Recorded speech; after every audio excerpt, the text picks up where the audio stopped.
ta présentation. Ça marche. Alors là, normalement, je l'ai partagé et mise en plein écran par la même occasion. Est-ce que c'est OK? Super, Ouais, parfait. J'y vais alors, Marion, c'est bon?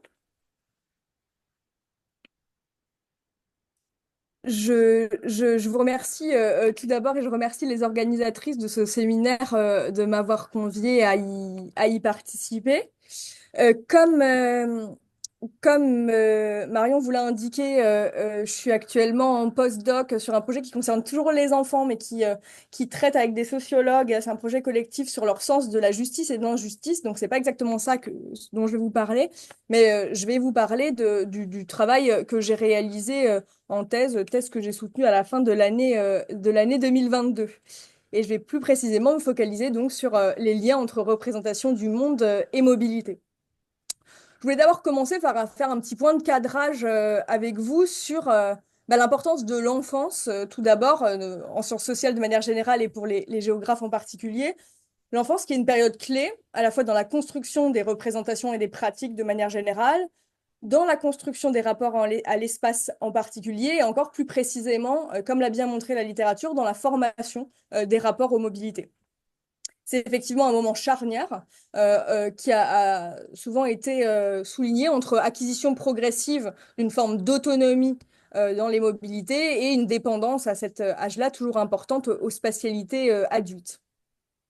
Les chercheurs, notamment anglophones, qui se sont intéressés aux enfants et au rapport entre enfants et mobilité, ont souligné une forme de consubstantialité même entre enfance et mobilité, puisque les manières de penser l'enfance et les manières de circonscrire les mobilités sont perçues comme en fait étroitement liées. C'est-à-dire que pour conceptualiser l'enfance, en fait, le rapport à la mobilité, plus ou moins autonome, plus ou moins dépendante, etc. Et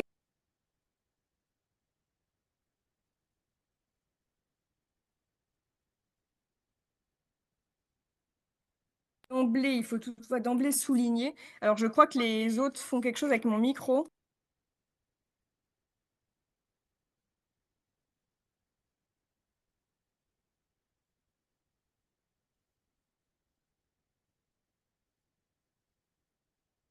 Est-ce que vous m'entendez toujours? Ouais. On va dire que oui. Les rapports des enfants aux mobilités ne sont toutefois pas à voir comme homogènes, hein, c'est loin d'être le cas. Ils sont historiquement, géographiquement et socialement situés, comme on le verra aussi à travers les exemples plus précis que je vais développer plus tard. L'étude des mobilités enfantines est toutefois encore relativement restreinte en géographie. Souvent, on peut distinguer environ, on peut distinguer comme ça. On peut distinguer trois angles trois angles d'attaque.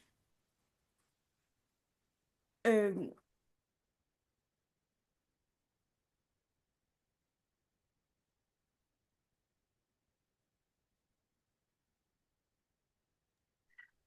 désolée Anne-Cécile, le micro se coupe et je ne comprends pas ce qui se passe.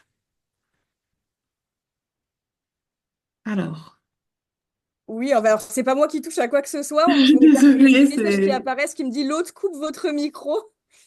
Bah, ok. Ok. Est-ce que tu as une minute? Du coup, ce que je vais faire, je vais essayer de changer de micro, enfin d'ordi, Hmm, mais je vais d'abord couper ce son. désolée.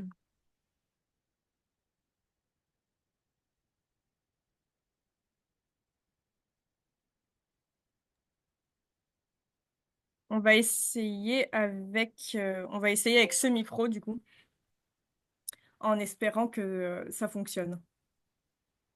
Vous m'entendez? Oui. Parfait. Donc, ces trois angles privilégiés, je reprends, sont la protection, l'encadrement et l'éducation aux pratiques de mobilité, avec, c'est un petit patchwork qui est loin d'être exhaustif, des travaux sur la perte croissante d'indépendance, notamment des enfants dans leur mobilité dans les sociétés occidentales, notamment tous les travaux de Clément Rivière en France qui sont assez connus pour ça, et qui charrient aussi ou qui discutent en tout cas des conceptions des enfants comme être vulnérables, davantage à protéger, etc. Il y a également un pool de travaux sur les politiques et les pratiques de contrôle des mobilités, que ce soit dans le contexte familial ou aussi dans des contextes plus larges, d'encadrement des migrations notamment. Et il y a tout un pan de réflexion aussi sur les transformations des mobilités quotidiennes, réflexions qui sont notamment pas mal portées par des chercheurs plutôt en urbanisme et en aménagement.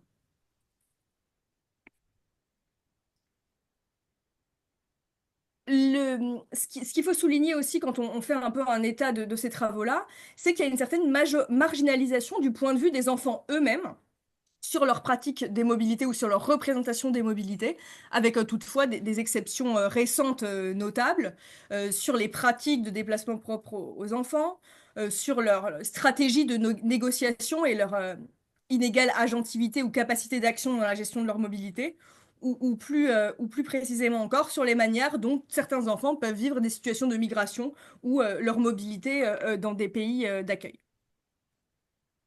Ce qu'on peut noter également, c'est que la très grande majorité de ces travaux portent sur les mobilités quotidiennes et davantage sur l'échelle locale.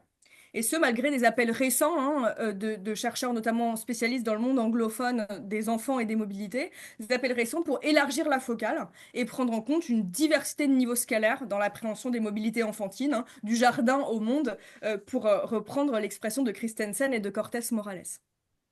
Ce constat, il fait en fait plus généralement écho à une absence toujours tout à fait notable de travaux sur les espaces de petites échelles dans les géographies des enfants, y compris dans la sphère anglophone où ces géographies des enfants constituent vraiment un champ dynamique à part, constitué, alors que ce n'est pas vraiment encore le cas en France.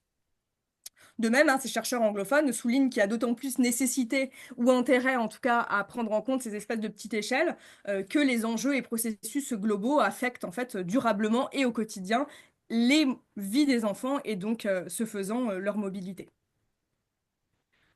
La présentation que je vais faire aujourd'hui, elle se place donc dans mes travaux de thèse qui avaient pour questionnement centraux, en fait, de savoir comment les enfants se représentent le monde, de se questionner sur le fait est-ce qu'ils ont des représentations de l'espace mondial, et donc de dresser un panorama de ces représentations enfantines du monde. Il y avait un deuxième objectif qui était en fait de retracer la sociogenèse de ces représentations, c'est-à-dire de comprendre leur construction sociale et de se demander pourquoi en fait les enfants représentent le monde d'une manière plutôt qu'une autre. Je vais rapidement revenir sur l'enquête que j'ai réalisée pour vous donner un aperçu de la méthodologie mise en place. Donc, j'ai réalisé une enquête de terrain dans 4 écoles parisiennes auprès de 248 enfants âgés de 6 à 11 ans environ et scolarisés dans 3 niveaux de l'école primaire, le CP, le CE2 et le CM2, ce qui m'a permis d'accéder à la fois à une diversité d'âges et de profils sociaux. Comme vous le voyez ici rapidement sur ces graphiques et sur cette carte, j'ai effectivement eu accès à des enquêtés de profils sociaux relativement diversifiés, aussi bien de classe supérieure, intermédiaire que populaire. Il y avait une relative mixité dans chaque école que j'ai pu enquêter. C'est également des enfants qui avaient une expérience familiale internationale assez forte, puisque 65% des enfants enquêtés ont déclaré avoir de la famille habitant à l'étranger ou venant d'un pays étranger, essentiellement des pays du Maghreb ou du sud de l'Europe. Exception faite peut-être d'une école du 13e arrondissement où étaient scolarisés beaucoup d'enfants issus de l'immigration asiatique, essentiellement de Chine, mais aussi du Vietnam et du Cambodge. Sur le terrain, j'ai mis en place un dispositif pluriméthodologique composé de 4 phases. Alors, je vais passer un peu rapidement, on pourra revenir dessus si ça vous intéresse, mais une activité de dessin commenté sur la notion, enfin sur ce que voulait dire le monde pour les enfants. Donc un dessin du monde, un brainstorming, c'était une discussion en classe entière, pareil, toujours sur les notions auxquelles les enfants pouvaient rattacher l'idée de monde. Ensuite, 2 activités plus resserrées sur l'espace mondial en tant que tel, avec une activité de reconstitution d'un planisphère illustré et des entretiens collectifs en petits groupes. Les mobilités et les migrations n'ont pas été des objets centraux de la thèse ou des objets particulièrement théorisés dans la thèse. Néanmoins, leur influence sur et dans les représentations enfantines a affleuré à de nombreuses reprises dans les résultats et autour, comme on va le voir, de différentes thématiques. Du coup, ce sur quoi je m'interroge aujourd'hui avec vous, c'est de savoir en quoi, en fait, les pratiques de mobilité, notamment à l'échelle internationale, hein, que ces pratiques soient effectives ou imaginées, on y reviendra, façonnent les manières dont ils construisent l'espace mondial. Même si on verra qu'ils construisent cet espace mondial de manière tout à fait différenciée et non homogène. Je propose de structurer ma présentation autour de trois axes, hein. Un premier qui sera beaucoup plus copieux que les deux suivants. Et le premier axe que je vais développer tout de suite, il va m'aider à dresser un panorama des manières dont les mobilités en fait structurent le monde chez les enfants. Première idée, à plusieurs reprises, je me suis rendu compte que le monde pensé pour les enfants, notamment tel qu'il apparaissait dessiné par les enfants, était à de nombreuses reprises pensé par les mobilités. Premier item qui montre ce point-là et qui permet de développer ce point-là, les transports, les infrastructures de transport sont pas mal ressortis comme artefacts présents dans les dessins des enfants, notamment comme marqueurs de l'échelle locale et de la culture enfantine. Parce qu'il faut savoir qu'en effet, il y a beaucoup d'enfants, notamment les plus jeunes, ceux de CP, hein, environ la moitié d'entre eux, qui, quand on leur quand on leur demande de représenter le monde, représentent encore le monde à l'échelle locale, alors que chez les CM2, la portion est beaucoup plus restreinte, puisque, il y a environ il y a moins de 10%, hein, environ même 5% des enfants plus grands qui pensent le monde autrement qu'à l'échelle globale. Mais en tout cas, ces infrastructures de transport et ces transports sont apparus comme des marqueurs très importants du monde, notamment à l'échelle locale. C'est ce que vous voyez sur le terrain d'Hortense, hein, où la voiture symbolise vraiment la ville. Et c'est ce que vous voyez également sur le dessin de Romain qui a dessiné, je vous le cite, un terrain de foot, un aéroport, un mendiant devant un magasin, une voiture, un cratère, une pub de hot dog des maisons, la gare de Lyon avec un train et des jeux vidéo. Donc ces transports, ces mobilités quotidiennes et locales sont des marqueurs du local et du monde composite perçu par les enfants. Ce sont également des marqueurs de la culture enfantine dans les représentations, surtout chez les plus jeunes, mais pas uniquement. On peut relier ce constat hein, avec les travaux notamment de psychologues qui se sont particulièrement intéressés à la perception enfantine des transports et qui ont montré que ces transports étaient ce qu'ils appellent les premiers parmi les objets d'intérêt très intense chez les enfants. Donc c'est pas tellement étonnant finalement de retrouver ces artefacts-là dans les représentations notamment des plus jeunes. La question des mobilités a affleuré aussi dans les représentations enfantines du monde dès la période des dessins, à travers le motif du parcours et de l'exploration du monde. Comme l'illustre là trois des dessins, où pour pas mal d'enfants, hein, le monde, c'était l'exploration, c'était le tour du monde, la découverte du monde, etc. Et le voyage. D'où le fait que c'était un leitmotiv que j'ai retrouvé dans pas mal de dessins aussi. Autre point qui montre que le monde des enfants, dès mon entrée sur le terrain, a été à plein d'égards pensé par les mobilités. Les représentations enfantines ont semblé à plusieurs reprises façonnées aussi par les mobilités vécues par les enfants et leurs familles, et notamment par des références au pays d'origine de la famille quand il y avait des expériences migratoires. C'est par exemple là le cas du dessin d'Abigail, petite fille de CP, et de Joris, pareil, enfant de CP, qui ont choisi de représenter les deux le Vietnam, sachant que leur famille, et notamment la mère d'Abigail, était d'origine vietnamienne. De manière générale, l'analyse finalement des toponymes évoqués par les enfants renvoyaient à plusieurs reprises en fait à des pays, des lieux qui avaient déjà été visités par les enfants, alors que ce soit dans le cadre familial ou dans le cadre touristique. Là, vous avez une carte qui représente finalement les pays mentionnés par les enfants comme des pays qui ont déjà été visités. On voit à gros traits finalement plusieurs types d'espaces. Les pays européens limitrophes de la France, les pays dont les enquêtés sont ressortissants, hein, le Maroc, la Chine, l'Algérie, la Tunisie, le Mali, la Thaïlande, le Sénégal, et des pays renvoyant à des destinations touristiques plus lointaines, les États-Unis, le Canada, mais aussi la Thaïlande ou l'Égypte. Comme je vous l'ai dit, hein, j'ai retrouvé des similitudes importantes entre ces espaces évoqués par les enfants et ceux dont ils font l'expérience directe par des mobilités internationales. J'ai notamment constaté, je m'étends pas ici, mais de fortes quand même différences selon les destinations et en tout cas où l'origine des enfants, avec par exemple des pays du Maghreb qui sont fortement pratiqués par les enfants, notamment dans le cadre de mobilité familiale et ou touristique, mais qui apparaissent moins de manière générale dans les représentations du monde chez les enfants quand ils sont pas interrogés directement sur leurs propres pratiques. Je me suis intéressée aussi dans ma thèse aux mobilités imaginées, aux mobilités internationales imaginées par les enfants et à la manière dont ça pouvait dire des choses sur la structuration de l'espace mondial. J'ai notamment, durant les entretiens collectifs, présenté une petite question sous forme de jeu de rôle, où je demandais à chaque enfant, et ça orchestrait ensuite une discussion collective, de me donner des exemples de pays ou d'endroits dans lesquels ils aimeraient beaucoup habiter ou aller quand ils seront grands, puis de faire d'eux-mêmes, hein, à l'inverse, avec des pays ou endroits dans lesquels ils n'aimeraient pas habiter quand ils seront grands. Le traitement systématique de ces réponses a permis de mettre en évidence ce que j'ai appelé un monde à trous, avec vraiment un jeu de présence-absence des espaces dans les imaginaires enfantins et des vides conséquents, notamment dans trois grandes parties du monde, hein, l'Afrique subsaharienne, et ça c'était une constante quelles que soient les activités réalisées, l'Amérique centrale et du Sud, et le Proche et Moyen-Orient. Avec à l'inverse, hein, aussi des invariants dans les hauts lieux de l'espace mondial chez les enfants, que sont certains pays de grande superficie, des pays jugés puissants économiquement et politiquement, et ou des pays faisant l'actualité médiatique. Ces mobilités imaginées, j'ai non seulement étudié à travers la présence-absence d'espace et de lieux qu'elles donnaient à voir, mais également à travers une grille de lecture attraction-répulsion, ce qui m'a permis d'analyser finalement quels lieux les enfants citaient positivement. C'est quand même le cas de 67% des toponymes, hein, donc les enfants ont tendance à plus citer des choses de manière positive, et des lieux qui citaient négativement.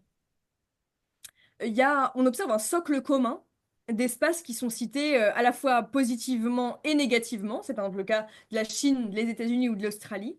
Mais il y a quand même des espaces qui ressortent comme particulièrement appréciés. C'est le cas du Japon, de l'Espagne ou de New York, par exemple, et des espaces particulièrement dépréciés, l'Afrique, la Syrie, la Russie, la Corée du Nord, etc., qui ressortent tout particulièrement.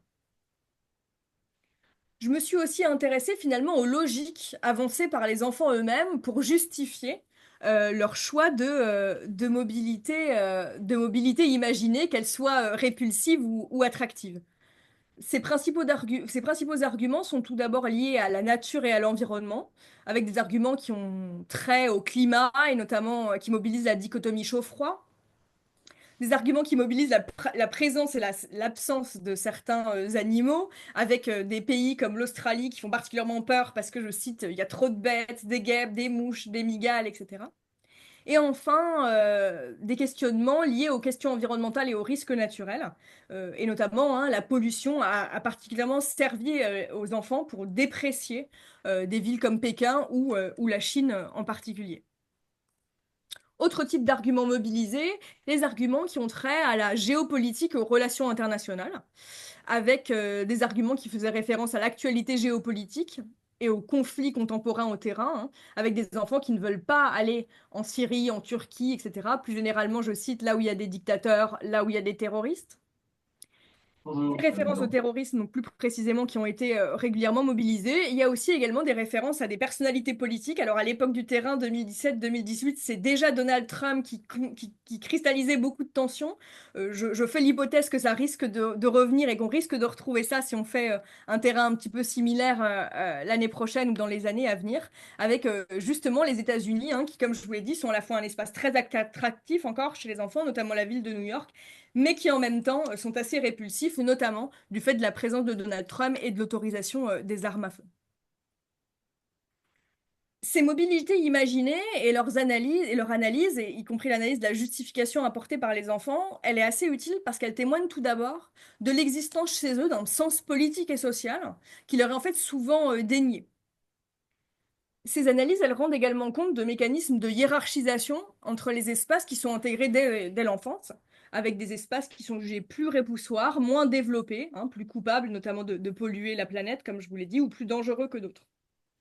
Et à bien des égards, cette mise à distance, elle semble rejouer, dans cette mise à distance, semble se rejouer des rapports de force qui sont encore largement hérités de la période coloniale et qui pérennise un certain grand clivage de l'espace mondial et notamment la division, la classique division entre les nord et les sud. Tout ça, ça me semble quand même assez intéressant à prendre en compte parce qu'on sait que ça peut avoir des conséquences en fait sur les pratiques de mobilité, sur les représentations du monde à l'âge adulte, vu que l'enfance est vraiment une période clé dans la création de dispositions, de manières de penser et de manières d'agir. Dernier point qui me paraît intéressant dans ce premier gros axe structurant à développer rapidement, c'est que les mobilités, elles sont aussi apparues dans les dessins des enfants et dans les entretiens comme un vecteur de changement et comme un moyen de changer le monde, un monde qui a besoin d'être changé, notamment pour les enfants, du fait des changements environnementaux et des bouleversements climatiques. C'est ce que vous voyez sur le dessin d'Aliette, hein, qui est très très loin d'être isolé, qui dessine un monde qui est fragile. Vous avez des petites voitures qui peuplent le monde partout et qu'il ne faut pas faire comme ça parce que la pollution, en fait, attaque le monde et qu'il y a plein de choses qui sont en train de disparaître. De même, hein, j'ai mis qu'un exemple parmi vraiment beaucoup d'autres. J'ai demandé aux entretiens aux enfants d'endosser un rôle imaginaire de président ou présidente du monde et d'imaginer ce qu'ils feraient dans ces cas-là. Et là, il y a eu énormément de propositions, hein, énormément de propositions sur l'interdiction de voitures, les mobilités douces, enfin une grosse réflexion sur la question des moyens de transport et des mobilités. Finalement, c'est pas si étonnant quand on sait que finalement les problématiques scolaires, notamment liées au développement durable, hein, se concentrent beaucoup sur les petits gestes du quotidien et notamment sur les marges de manœuvre qu'il y a sur les déplacements quotidiens, touristiques, etc. Deuxième axe qui me semble important de souligner, c'est que les enfants sont socialisés de manière très différenciée aux mobilités internationales et ça a eu des conséquences sur leur manière de représenter le monde et sur les représentations que j'ai recueillies. Pour vous donner un ordre d'idée, il y a énormément d'enfants sur mon terrain, puisque c'est le cas de plus de 200 enfants sur ceux que j'ai interrogés sur cette question, qui étaient déjà allés à l'étranger. Mais une majorité d'entre eux, hein, 62, étaient allés dans un ou deux pays exclusivement. Mais vous avez un petit nombre d'enfants qui ont déjà visité à leur âge, à leur jeune âge, un très grand nombre de pays, hein, et notamment trois enfants qui étaient déjà allés dans 6, 7, 9 pays étrangers. Les analyses montrent que ces enfants qui ont le plus voyagé sont tous issus de familles favorisées, voire très favorisées, comme Arnaud, par exemple, élève de CM2, fils d'une acheteuse pour une société spécialisée dans la vente de drones et d'un designer, qui a effectué un tour du monde en famille, hein, quand il avait 3-4 ans. J'attire votre attention sur le petit verbatim j'ai mis sur la slide et qui illustre la manière dont il m'a expliqué ce tour du monde, hein, où il me dit que moi, quand j'ai 3-4 ans, j'ai beaucoup voyagé sur la Terre. Enfin, je me suis fait la Mongolie, l'Amérique du Nord, j'ai fait l'Australie, la Nouvelle-Calédonie, etc. Il me semble que, que cette tournure de phrase, hein, je me suis fait la Mongolie, témoigne aussi d'un point que je vais développer dans un instant, c'est-à-dire d'une certaine forme d'appropriation de l'espace mondial et des expériences de mobilité par certaines familles par certains enfants issus de familles très favorisées. Ces enfants, comme Arnaud, hein, ils peuvent même avoir conscience de ces inégalités d'accès au voyage, puisqu'Arnaud n'avait aucun mal à me dire qu'il savait qu'il avait eu cette possibilité-là parce que, je cite, ses parents avaient beaucoup d'argent. C'est comme je commençais à vous le dire, j'ai aussi observé dans l'analyse des entretiens que certes on avait des pratiques de mobilité dans toutes les classes sociales, mais des différences de traitement dans l'expérience de ces mobilités. Avec chez les classes supérieures, hein, dans la lignée de ce qu'avait montré notamment Anne-Catherine Wagner, des voyages qui sont vraiment utilisés par les familles comme des outils pédagogiques, ce qui montre hein, des usages sociaux différenciés du voyage. C'est utilisé comme un outil pédagogique, notamment par la préparation très minutieuse du voyage, la lecture de guides de voyage notamment, la préparation du voyage en regardant des documentaires, des reportages, etc. Et sur place, notamment par la pratique de carnets de voyage, hein, parfois associés à des cartes que les parents font faire aux enfants. C'est par exemple le cas d'Hélène qui me dit qu'elle allait plusieurs fois au Japon et tous les ans, je fais un carnet de voyage, elle nous dit, tous les ans j'ai des programmes, tous les ans j'ai déjà lu des livres, tous les ans on sait à peu près parler des mots, donc il y a quelques mots de la langue étrangère qui sont utilisés également. Je vous ai mis 3 verbatim ici, mais c'était une pratique, cette pratique du carnet de voyage que j'ai retrouvée à plusieurs reprises. Il me semble aussi important de souligner que cette pratique du carnet de voyage, elle est particulièrement importante parce qu'elle est en fait utilisée par les familles aussi et par les enfants ensuite comme ressource scolaire, puisque les enseignants incitent souvent les enfants qui ont ce genre de pratique à transformer en fait leurs expériences en exposés, exposés qui font à l'ensemble de leurs camarades, où ils peuvent réutiliser des extraits de leur carnet de voyage, etc. Donc finalement, les voyages sont alors utilisés et mobilisés comme des ressources scolaires et peuvent être transformés en capital scolaire. On observe aussi des différences dans la sensibilisation au goût du voyage et, en la et dans la verbalisation de ce goût pour les voyages. Avec des familles les plus favorisées pour qui, dès l'enfance, en fait, les voyages sont perçus comme des cadeaux. C'est Diane et sa sœur qui reçoivent chaque année pour Noël des voyages à l'étranger, à Rome, à Venise, en Guadeloupe, en Allemagne, etc. Et qui souligne que nous, on adore voyager dans sa famille. C'est ce qu'elle me dit à un moment à une récréation où je suis sur le terrain. D'autres enfants ont témoigné vraiment d'un plaisir pour le voyage, perçu alors comme une pratique hédonique, hein. C'est le cas d'Héloïse, par exemple, qui m'explique que quand elle est dans un aéroport, elle ferme les yeux pendant tout le voyage, et là, elle arrive, elle dit «je suis dans le paradis», etc. Donc il y a vraiment une association au voyage plaisir et aux mobilités internationales, à la fois comme cadeau, comme plaisir et bonheur de la découverte, qui a été assez fort chez les enfants de classe moyenne et surtout des classes supérieures. J'ai j'ai observé des phénomènes assez différents pour les enfants des classes populaires et ou issus de l'immigration, avec évidemment des origines migratoires et les attaches familiales, comme j'ai déjà pu le dire précédemment, qui influencent hein, les mobilités des enfants.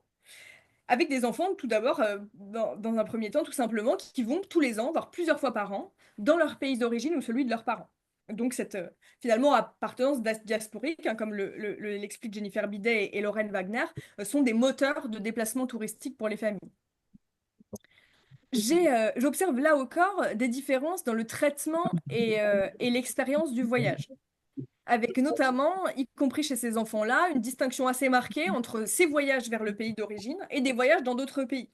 Par exemple, Cyrine, qui va régulièrement en Algérie où elle a encore de la famille, je vais en Algérie, et précise aussi, mais il y a aussi d'autres pays, c'est pour les vacances. Alors qu'évidemment, en Algérie, elle y va aussi pendant les périodes de vacances scolaires et elle y est également en vacances. C'est une idée qu'on retrouve notamment, par exemple, aussi chez Anouar, dont la famille est d'origine égyptienne, qui explique moi, je suis déjà allée en Égypte parce que mon père et ma mère, ils sont égyptiens, c'est pour ça. Après, moi, des fois, quand je vais là-bas, je vois mon grand-père et mes cousins et après, je joue avec eux. Par exemple, des fois, on joue à l'ordi, parfois, on joue à chat, des trucs comme ça.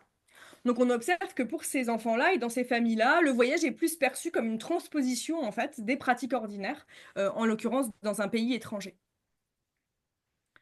D'autres enfants issus de l'immigration et pour la grande majorité d'entre eux aussi de classe populaire ont également insisté sur l'importance des émotions et des aspects mémoriels de leur pratique de mobilité internationale. C'est le cas de Samadhi, petite fille d'origine sri-lankaise, qui explique que elle a des rapports ambigus en fait au Sri Lanka, mais qu'elle aime quand même bien y aller parce que c'est là qu'il y a, je la cite, la mémoire de ma grand-mère côté père et mon grand-père que je n'ai pas connu. De manière plus générale, l'immersion dans un univers transnational, hein, par les mobilités, mais aussi par les langues utilisées dans les familles, vont influencer les manières dont les enfants perçoivent l'espace mondial. C'est notamment le cas pour Germain qui m'explique qui me dit, chez moi, on parle que de l'Afrique. En fait, mes parents, ils parlent africain. Je prononce leur langue juste, mais j'arrive pas à prononcer français. Et à plusieurs reprises hein, sur le terrain, l'Afrique, comme un tout par ailleurs indifférencié, mais est revenu à plusieurs reprises dans les représentations du monde de Germain. Là, j'ai un petit questionnement méthodologique qui est advenu à ce moment-là de la thèse sur lequel on pourra peut-être revenir, qui est que je trouve qu'il y a une plus grande difficulté, en fait, et un effort du chercheur plus important à faire pour saisir ces rapports aux mobilités et aux pays étrangers qui sont peut-être moins scolaires, et qui ont un rapport moins scolaire aux mobilités, qui ont plus trait à l'émotionnel, qui ont plus trait aux aspects mémoriels. J'ai une petite frustration hein, dans ma thèse d'avoir eu l'impression d'avoir plus facilement saisi des rapports à la mobilité qui sont très scolaires, qui parlent justement de ces carnets de voyage, etc. Et dont les enfants en fait de familles de classe moyenne et supérieure n'ont aucun mal à parler pendant extrêmement longtemps avec des termes très précis. Ce que ces analyses m'ont permis en fait de donner à voir, c'est que dès l'enfance, on voit que les pratiques touristiques et de mobilité sont des produits des rapports sociaux, que ce sont des possibles facteurs de distinction et de hiérarchie sociale, comme l'ont affirmé Fabrice Ripoll et Vincent Véchambre, et que aussi, hein, plus généralement, ces mobilités internationales des enfants et de leurs parents vont informer leur représentation du monde. mais aussi hein, un certain nombre, comme on va le voir pour finir, d'inégalités entre enfants.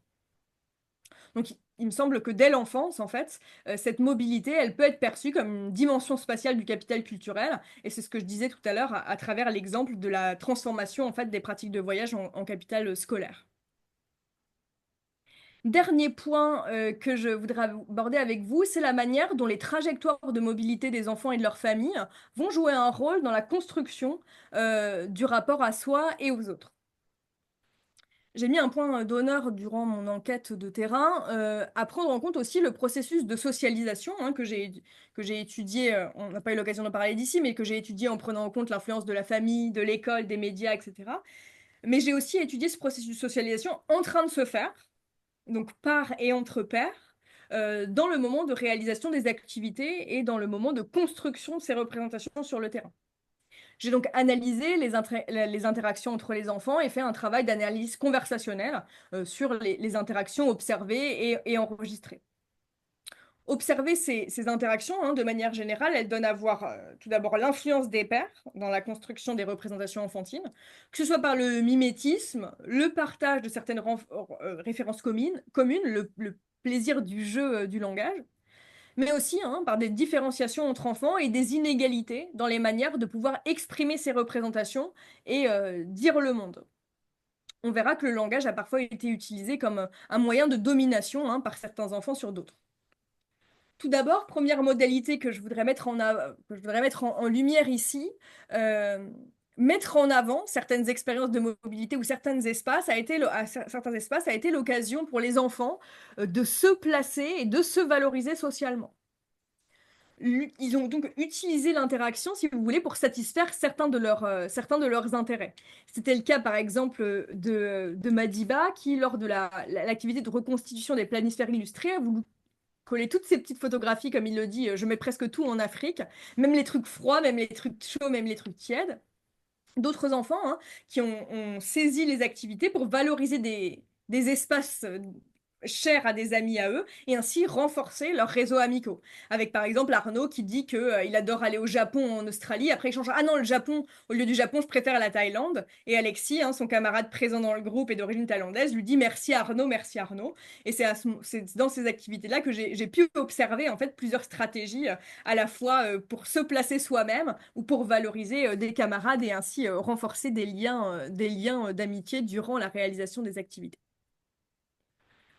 Dernier point, mais particulièrement important, parfois les représentations du monde, et notamment les discours des enfants, leurs récits de leur trajectoire mobilitaire, ont servi à mettre à distance, ou on s'est servi contre eux de ces récits pour les mettre à distance. Et c'est par exemple particulièrement prégnant dans l'extrait d'entretien que vous avez ici entre deux petits garçons, Amir et Swan, très amis par ailleurs, et Nora, une petite fille aussi de cette classe de CM2, qui est primo-arrivante, hein, dont la famille est chinoise, et qui s'est vue systématiquement refuser la parole par ses camarades, avec Amir qui dit «Ah bah ça c'est sûr, elle va pas parler», quand bien même la petite fille essaye de me dire des choses. Ils ont également assigné Nora à sa signité, ont eu des attitudes racistes en se moquant notamment de l'accent chinois, en disant qu'elle ne pouvait pas parler français, hein. Ah bah elle parle chinois, du coup elle peut pas parler français. Elle parle chinois chez elle, là, c'est sûr qu'elle peut pas parler français, alors que c'est pas vrai, hein, et Nora était tout à fait en capacité de parler français. Et quand j'essaye de l'interroger elle sur ses expériences de mobilité hors de la France, j'ai eu beaucoup de mal, hein, c'est un extrême, ça dure extrêmement longtemps et j'ai fait ce que j'ai pu, mais j'ai vraiment échoué à réussir à faire émerger la parole d'Enora. Elle acquiesce en disant qu'elle est déjà allée hors de la France, mais Amir coupe la parole en disant bah c'est mort, elle c'est la Chine, continent Chine, c'est la Chine. Du coup, je sais qu'Enora de fait est déjà allée en Chine, mais si elle a déjà été ailleurs, je n'ai pas eu la possibilité de le savoir. Ce que montre cet extrait aussi de dialogue entre deux petits garçons français, né en France, parfaitement francophone, etc. Et Enora, hein, petite fille d'origine chinoise récemment arrivée, c'est que étudier en fait la construction des représentations du monde et notamment les rapports de mobilité, ben, on dit assez long aussi sur la construction des rapports sociaux de classe, de genre et de race qui ont cours dès l'enfance.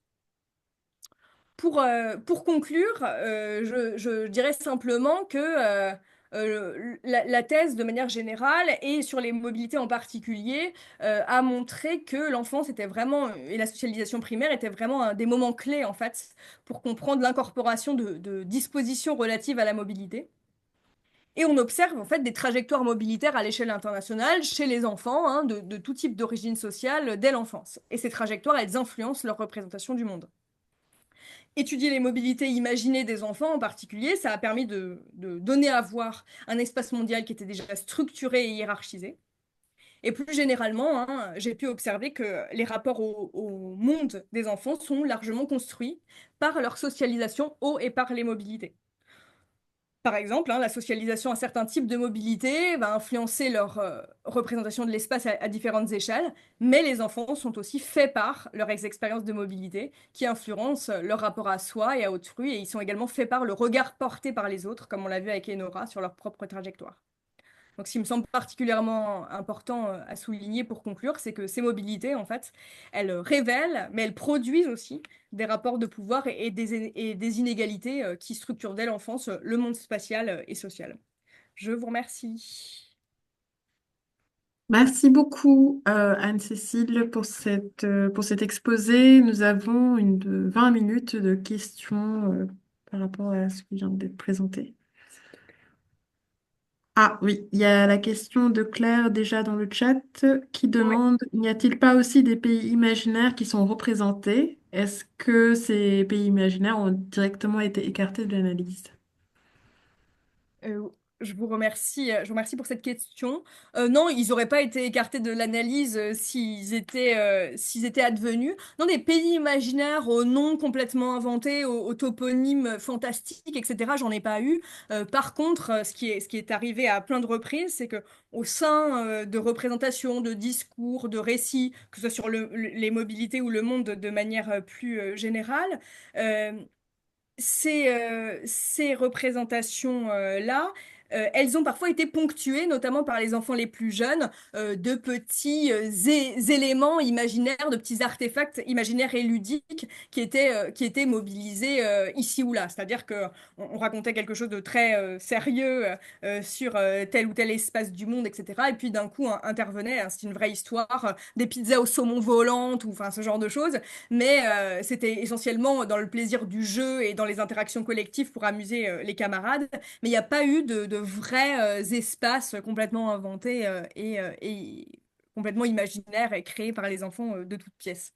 Même dans les représentations sur le dessin de certains espaces locaux ou du monde en général, il y a toujours un peu un mélange entre des représentations et une structuration de choses existantes et puis des éléments ludiques, fantastiques de la culture enfantine qui ressortent.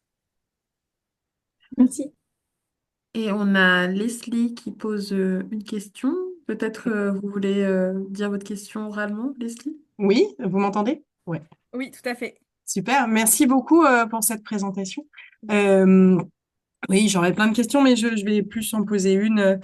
Vous l'avez un peu évoqué, mais en parlant de l'origine notamment sociale de ces enfants, mais est-ce que vous avez plus d'éléments là-dessus et plus généralement sur le choix de votre terrain très parisien, de comment vous avez contacté les écoles, comment vous avez choisi d'entrer sur ce terrain parisien?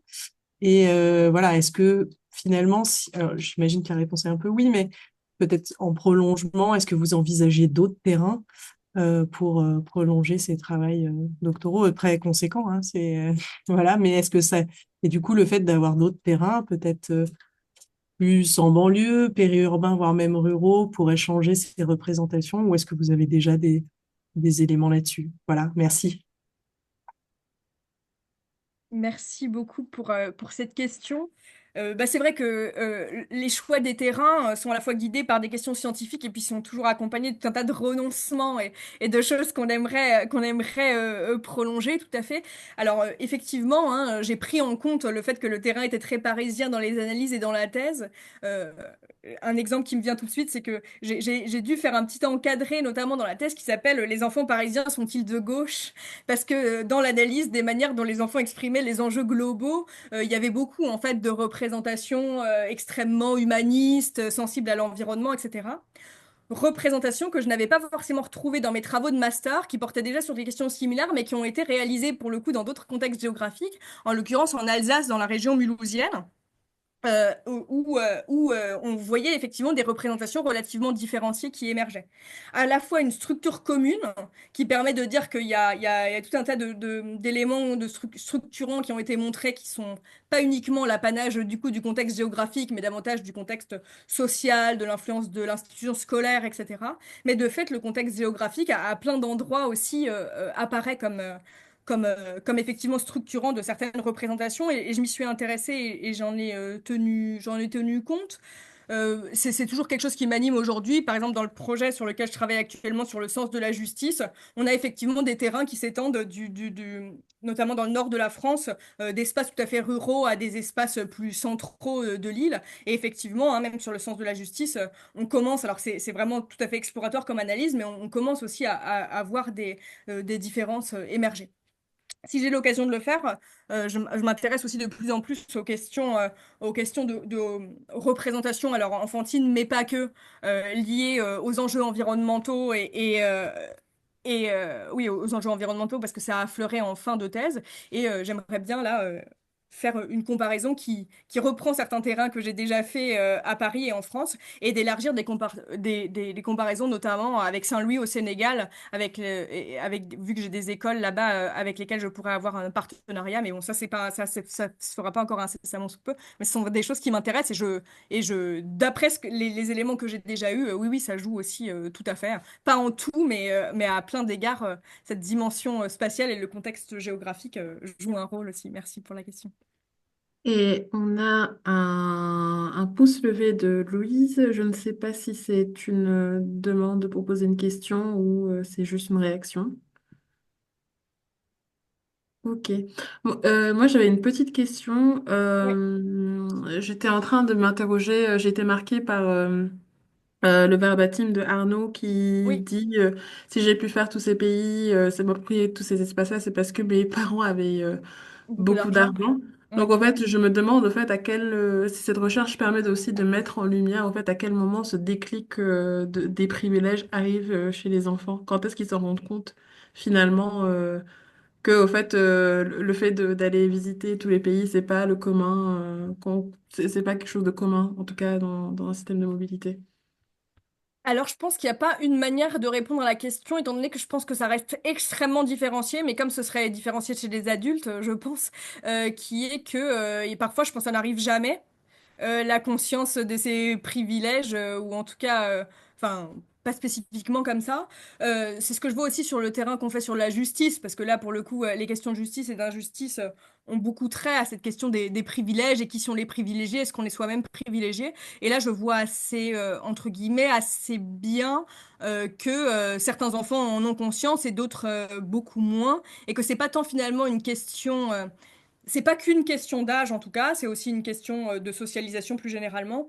Si je fais l'effort de répondre par les âges, d'après mon expérience et en fait d'après notamment les travaux de psychologues et de psychologie sociale qui ont de manière générale porté un peu sur les représentations spatiales et sociales des enfants, souvent c'est au milieu de la scolarisation primaire, vers le CE2, qu'on observe un changement et qu'on s'éloigne davantage du purement expérientiel, du pur vécu, pour acquérir, entre guillemets, certaines capacités d'abstraction et certaines réflexions plus larges. Après, mon travail de thèse, ça a été aussi de montrer, puis c'est toujours mon travail actuellement, que certes, on observe ces évolutions, et certes, le CE2 ou la période de 8 à 10 ans est une période charnière, mais qu'il faut jamais oublier qu'en fait, il persiste toujours des différenciations à âge égal, et que moi particulièrement, en tant que chercheuse en sciences sociales, c'est ces différenciations, notamment à âge égal, qui m'intéressent particulièrement et qui me titillent particulièrement. Et nous avons une question de Pierre sur le chat qui s'interroge sur la possibilité de prolonger votre travail de thèse par le suivi de cette cohorte d'enfants au cours du temps, afin d'avoir une approche dynamique de l'évolution de ces représentations tout au long de l'enfance puis l'adolescence. Merci beaucoup pour cette question. Oui, c'est une très bonne question. Et en fait, pour tout vous avouer, c'était l'objectif initial, il y a de nombreuses années maintenant, de la thèse, de faire sur tout un tas d'années de thèse un petit suivi de cohorte où sur le temps donc relativement court, du coup, j'aurais suivi des enfants. Ça a pas été possible. Ça n'a pas du tout été possible pour des raisons de faisabilité et dans le choix des écoles. D'ailleurs, ça me fait penser que j'avais répondu à Leslie Chevalier sur le caractère parisien des terrains, mais pas sur le choix des écoles. Donc, je fais un petit point, je fais un petit point ici. Initialement, le projet, ça avait été de travailler alors sur Paris, à la fois pour des raisons de faisabilité et en contrepoint de ce que j'avais fait en Alsace précédemment. Mais plus exactement à l'échelle de Paris, j'avais fait un travail statistique avec des CH, etc., pour isoler des iris qui auraient montré une diversité sociale particulièrement importante. Et j'essayais d'avoir des écoles dans des iris très distinctes socialement. Il se trouve que ça n'a pas été possible parce que c'est très difficile d'accéder à des écoles et que il y a des écoles auxquelles j'ai pu accéder comme ça et d'autres qui se sont plus faits par le bouche à oreille, par des possibilités administratives avec les inspecteurs, etc. Mais ça m'a quand même permis d'avoir une grande diversité sociale. Et donc, ce suivi de cohorte, il n'a pas été possible durant la thèse. Par contre, c'est tout à fait quelque chose que je garde à l'idée, cette question longitudinale. Et si j'ai la possibilité de développer le projet un des projets qui m'anime en ce moment, c'est-à-dire d'essayer de comprendre la place des changements environnementaux dans les constructions des rapports à l'espace, notamment dans l'enfance, j'aimerais beaucoup en fait pouvoir mettre en place ce suivi longitudinal. Donc ça m'intéresse, et c'était même le plan pour la thèse, mais ça n'a pas été possible pour des raisons de faisabilité à l'époque. Super. Il y a une question de Garance. Je me permets de poser une question. Merci pour la présentation. C'était pour revenir sur ce que vous avez dit au début, que je trouvais vraiment intéressant sur comment les représentations du monde sont façonnées par les infrastructures de transport. Oui. Et je me demandais, est-ce que c'est possible d'identifier des effets de seuil, c'est-à-dire vraiment un apprentissage presque linéaire de, en gros, je sais pas, le vélo, puis le bus, puis le train, puis l'avion, pour apprendre des distances à chez soi. Et est-ce que ça a partie de la construction des représentations du monde? Ou est-ce que, au contraire, c'est complètement mélangé? Et du coup, quel rôle jouent les parents là-dedans, dans cet enseignement des échelles et de l'éloignement progressif?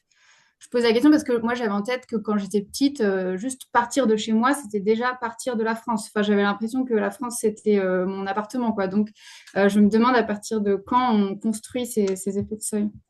Merci beaucoup. Merci beaucoup pour cette question. Alors, je suis pas forcément sûre d'être la personne la plus à même pour répondre extrêmement bien à cette question parce que je me suis pas intéressée précisément dans le détail sur les mobilités locales et quotidiennes. Notamment, j'ai pas fait de travail dans les familles ou auprès des familles sur ces questions-là. Donc, je resterai sans doute assez, assez, assez vague, mais par contre, je vais répondre avec les matériaux que j'ai à disposition sur sur les représentations du monde et les manières enfantines de représenter le monde. Euh, J'aurais tendance à dire que les moyens de transport mobilisés sont quand même relativement à la fois mélangés, relativement divers, etc.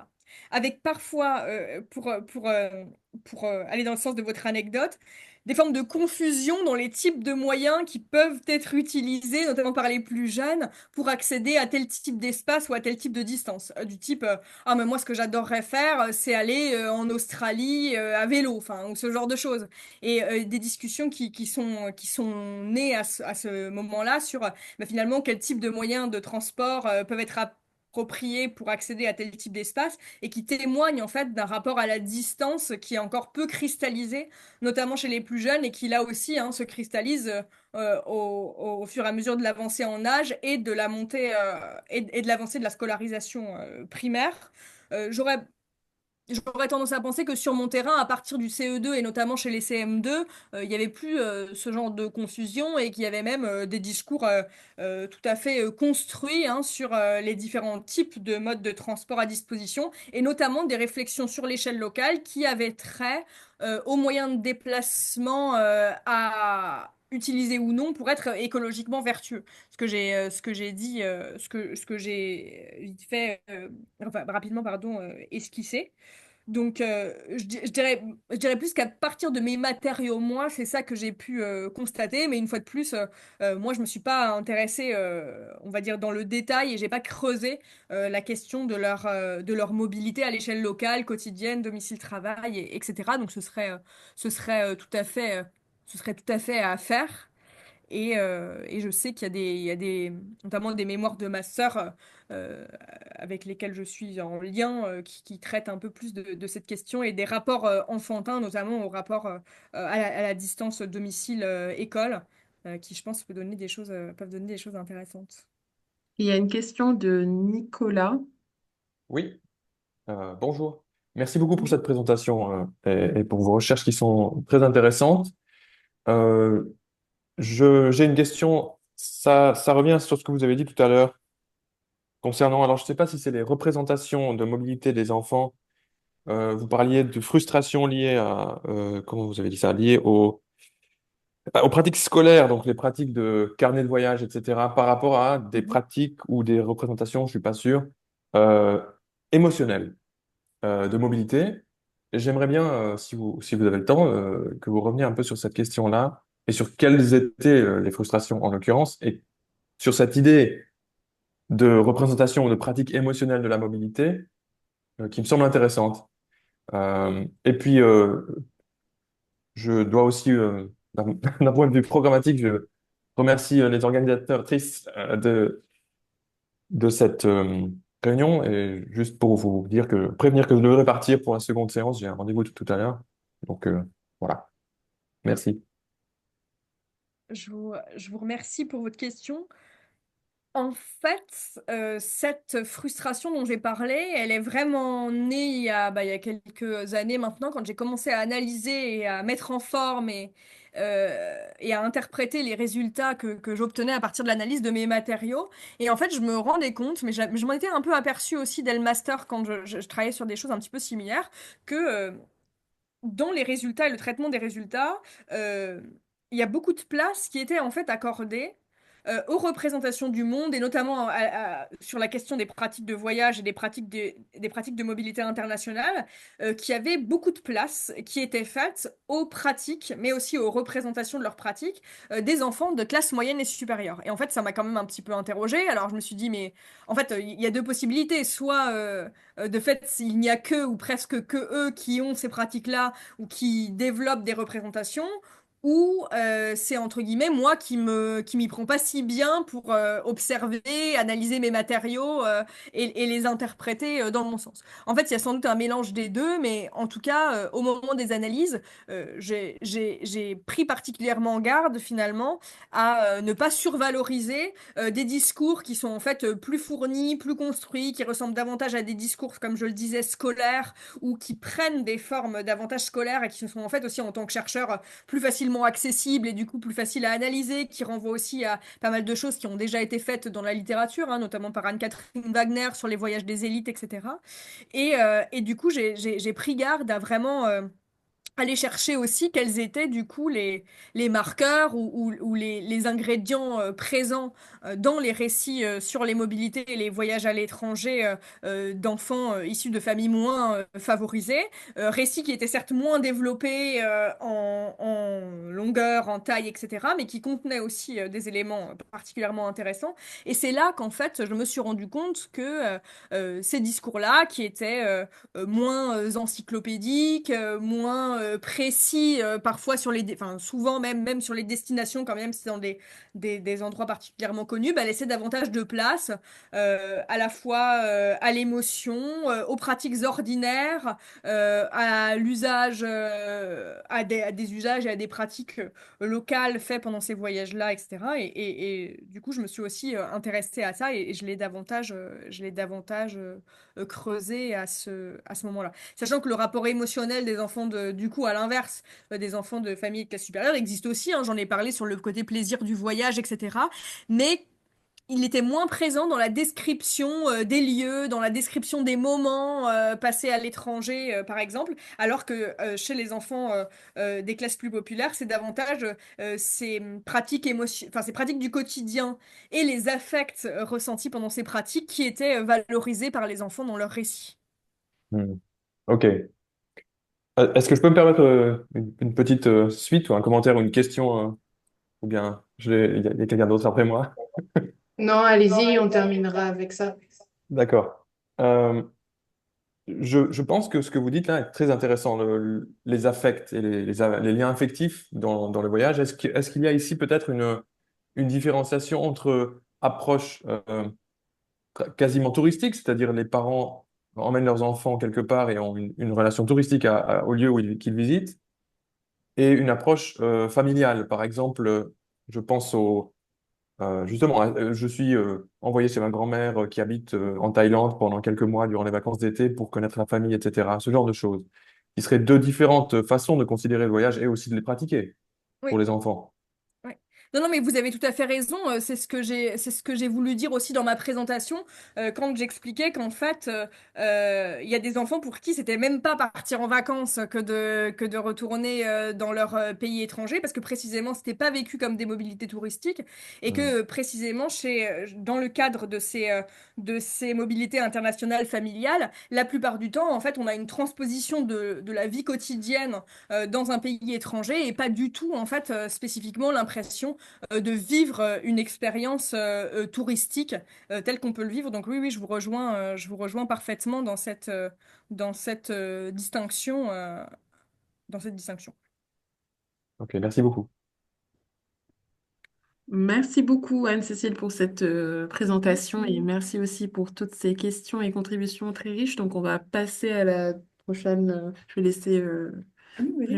Voilà, donc on va passer à la prochaine présentation de Garance.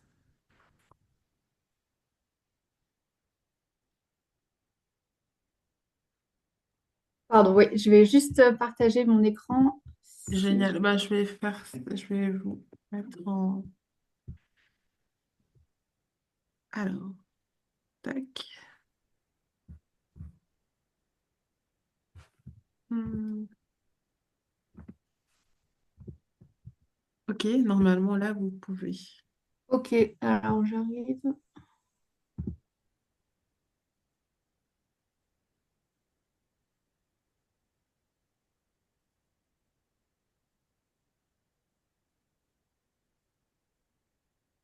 Vous voyez bien mon écran?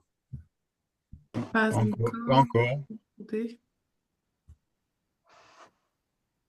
Là, c'est bon. Super. Là, c'est bon. Ok. Ben, bonjour à tous, rebonjour à toutes et à tous et merci beaucoup pour l'invitation à ce séminaire. Très contente de participer. J'avais déjà présenté pas mal des éléments qui vont être évoqués là dans le cadre d'une précédente présentation, donc je suis désolée s'il y a des redites. Et j'en profite aussi pour saluer Claire et Leslie qui m'avaient précédemment invitée. Et donc, j'espère que ce ne sera pas trop redondant. Là, l'idée, donc, c'est que moi, je ne travaille pas sur les mobilités enfantines, mais je me suis intéressée dans mes recherches à la manière dont les pratiques enfantines ont pu jouer un rôle dans les trajectoires des adultes que j'ai rencontrés dans des terrains frontaliers, donc à proximité des frontières françaises. Alors là, je vais parler de travaux, même si je m'en suis un peu éloignée dernièrement, de travaux de thèse et de postdoc qui ont donc porté sur les espaces frontaliers, leur morphologie sociale et avec une question fil rouge qui était l'incidence de la proximité géographique du pays voisin sur les positions et les trajectoires sociales.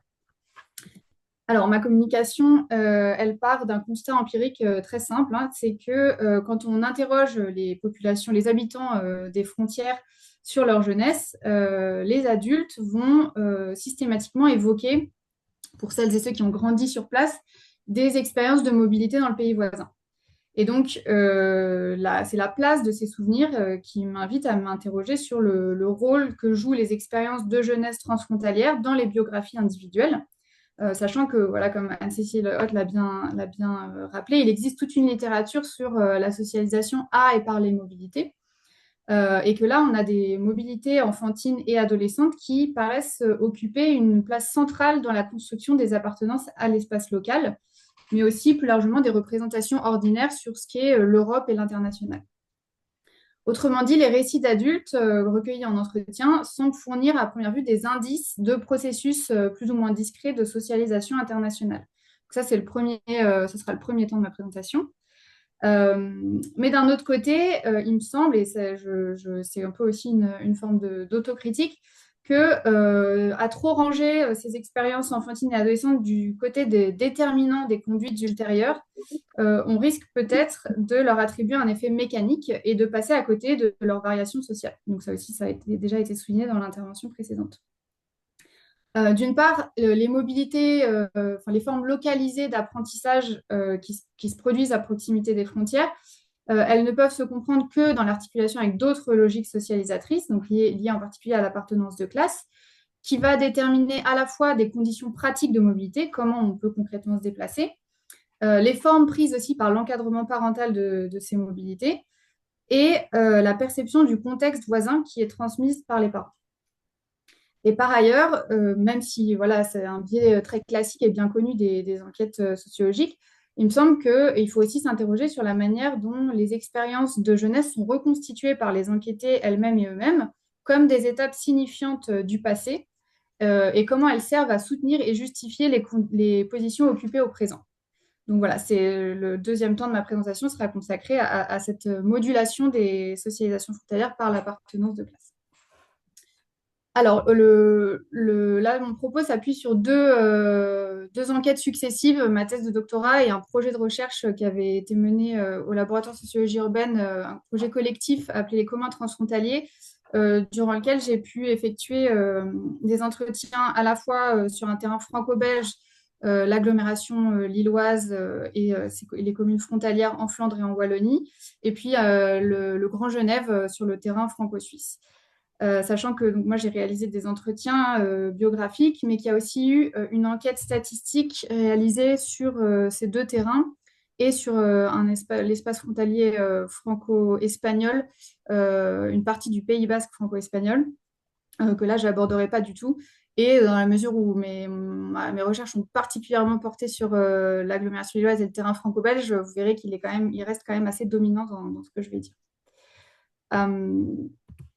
Alors, pour démarrer, un premier constat qu'on peut rappeler, et puis ça va faire écho à ce qui a été dit juste avant, c'est que les mobilités transfrontalières sont des pratiques très répandues parmi les populations qui habitent à proximité des frontières.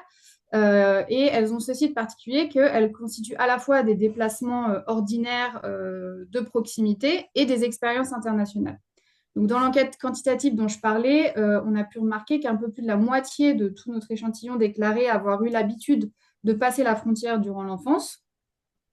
Et c'est une proportion qui s'élève à plus de 60% si on regarde les résidents et les résidentes du versant français de l'espace frontalier franco-belge. Donc là, c'est écrit en tout petit, mais vous voyez tout à droite, l'île FR, c'est donc le versant français du périmètre de l'enquête, et on voit que les répondants expriment une habitude d'avoir traversé la frontière durant l'enfance à plus de 60%. C'est beaucoup moins le cas autour de la frontière franco-suisse, et ça explique aussi que j'ai moins recueilli de matériaux sur ce terrain-là. Ça s'explique pas forcément par des effets de frontières, mais plutôt par un renouvellement plus fréquent et plus important des populations résidentes, avec beaucoup plus de nouveaux arrivants et arrivantes sur le territoire du fait de l'attractivité internationale, notamment de l'agglomération de Genève. Donc ça, ces 60%, là, en l'occurrence, ils sont à mettre en relation avec ce que disait Anne-Cécile Haute sur la très faible proportion des Françaises et des Français qui partent à l'étranger. Donc en 2019, c'est 14% de l'ensemble des voyages de la population française qui s'effectuent à l'étranger. Donc on voit bien qu'à proximité des frontières, il y a des mobilités qui sont nettement moins sélectives que les voyages de longue distance pour lesquels il faut notamment prendre l'avion. Et c'est pour ça qu'Anne-Catherine Wagner elle en parle assez peu, mais elle mentionne les mobilités transfrontalières comme des expériences spontanées de l'étranger qui peuvent se dérouler sans avoir à prévoir un voyage en tant que tel. Alors, que recouvrent concrètement ces pratiques? À partir des entretiens que j'ai menés, j'ai pu identifier trois grands ensembles trois grands types de mobilité qui peuvent ensuite être racontés par les enquêtés et avoir une incidence sur leur trajectoire. Premier type de mobilité, ce sont les visites aux membres de la famille qui témoignent là de l'existence de lignées binationales très fortement présente à proximité des frontières, donc par le phénomène des couples mixtes qui peuvent se reproduire de génération en génération. Et c'est le cas notamment de Catherine, dont j'ai représenté. Alors, je précise que c'est des cartes bricolées durant ma thèse, n'ayant pas les compétences de géographe, donc c'est moche, mais c'est un schéma, on va dire. Voilà. Et c'est un schéma qui vise à représenter la trajectoire ici de Catherine et Didier, un couple dont chacun des membres a une parenté binationale qui eux-mêmes, du coup, ont la nationalité belge et française et qui, par la suite, vont avoir des enfants qui vont eux aussi former des unions mixtes et se répartir de part et d'autre de la frontière. Et donc, on a ici une vraie lignée franco-belge sur 3 générations, ce qui fait dire à Catherine qu'il n'y a personne qui est tout à fait français ou belge ici. Et donc, on voit bien à travers là, ce schéma que cette lignée va impliquer des circulations constantes parmi les membres de la famille, à la fois de la France vers la Belgique, de la Belgique vers la France, ou de France à France et de Belgique à Belgique. Ce sont des lignées qu'on retrouve aussi dans le cas de la Suisse, marquées aussi par la transmission intergénérationnelle de récits sur les conditions du passage qui ont pu être parfois empêchées d'un pays à l'autre, notamment pour les enquêtés les plus âgés durant la guerre. Et c'est ce qu'explique ici Marie, qui a 80 ans, qui est patronne d'un bistrot dans une commune frontalière côté suisse, et qui explique que ses parents, son père en 1939, est parti à la guerre, qu'elle a été élevée par conséquent à la fois par sa mère, mais aussi par son père, mais aussi sa grand-mère, et qu'elle voyait son père à travers les barreaux, que sa mère se rendait à proximité de la frontière pour rencontrer son père à travers les barbelés. Et puis, il y a cette anecdote du fait que son père s'échappait de temps en temps pour revenir en Suisse en traversant une maison qui était positionnée à cheval sur la frontière et qui permettait donc d'échapper au contrôle des douanes. Donc, ces récits, ils sont vraiment très fréquents dans mes enquêtes et on voit que les anecdotes sur la transgression des frontières ou le passage empêché participent du récit familial et se transmettent de génération en génération. Deuxième type de mobilité, ce sont les pratiques de consommation je pense que c'est des choses assez connues, mais qui renvoient du coup à des flux de proximité parfois quotidiens et qui sont particulièrement développés de la France à la Belgique pour l'accès à des produits spécialisés, le chocolat, les frites, les gaufres, ou des produits moins taxés comme les cigarettes, l'alcool, l'essence, même si le prix de l'essence varie et l'intérêt d'aller d'un pays à l'autre varie au fil du temps. En Belgique, ça a été aussi accentué par le fait que les commerces ont été plus précocement et plus systématiquement ouverts le dimanche. Donc, j'ai vraiment beaucoup de récits sur les mobilités enfantines du dimanche en Belgique. Ce sont des flux qui existent aussi de la Belgique à la France, mais qui sont plus tournés vers les grandes enseignes et les grands magasins du centre-ville lillois.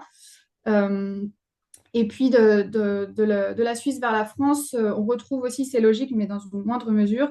Il y a des mobilités qui visent à aller acquérir des produits moins coûteux en France, la viande, le beurre, l'alcool, de nouveau. Et à l'inverse, les flux de consommation de la France vers la Suisse apparaissent beaucoup plus rares en raison des différentiels de prix assez marqués. Donc, ce sont des récits qui sont là aussi abondants et qui s'inscrivent dans une histoire des transformations des prix, de la taxation, qui varie de génération en génération, mais qui, là aussi, charrie un ensemble d'anecdotes sur le passage des douanes et des astuces de fraude et de transgression des frontières, ce que Michel Hastings a appelé les fraudes domestiques et épicières, donc des petites pratiques ordinaires mises en place par les femmes en particulier, mais qui mobilisent aussi souvent les enfants auxquels on va demander de dissimuler des produits ou qu'on emmène en voiture notamment pour augmenter le nombre de voyageurs présents dans le véhicule et donc la quantité de denrées qu'on peut rapporter de part et d'autre de la frontière compte tenu des réglementations en vigueur. Enfin, dernier type de pratique, c'est les pratiques récréatives et festives qui, là, découlent aussi d'asymétrie dans l'offre culturelle de part et d'autre de la frontière. Et donc là, c'est plus le volet davantage ethnographique qui permet de le reconstituer. Mais il y a de l'autre côté de la frontière française, dans les communes frontalières de Belgique et à Moucron en particulier, à partir des années 60, s'est constituée une scène musicale très dynamique qui s'est internationalisée beaucoup plus fortement que ne l'étaient les boîtes de nuit ou les clubs français. Et ça a attiré de nombreux jeunes nés dans les années 60, 70, 80, qui, lassés de la variété française qui dominait les bals roubaisiens ou lillois notamment, vont traverser la frontière pour profiter de prix attractifs des bars et d'une musique plus internationale. Donc là, ça concerne plutôt des adolescents et des jeunes adultes, mais ça apparaît comme extrêmement prégnant dans les récits. Et de manière un peu différente sur le terrain franco-suisse, dans la commune de Verrier, que j'ai déjà évoquée, qui est une commune frontalière de l'agglomération genevoise côté suisse, j'ai recueilli beaucoup de récits sur des rites masculins, des rites de passage à l'adolescence et à l'âge adulte, organisés autour de concours comme le concours du roi du tir, donc, où de jeunes hommes, des adolescents ou de jeunes hommes vont s'entraîner à tirer sur des cibles et qui va constituer un rite de passage et donc et faire intervenir beaucoup de voisins français. Donc les jeunes de la commune française participent à ces rites et ces compétitions côté suisse. Et donc il y a ces mobilités aussi qui sont très ritualisées et qui sont très prégnantes dans les trajectoires des enquêtés que j'ai rencontrés à l'âge adulte.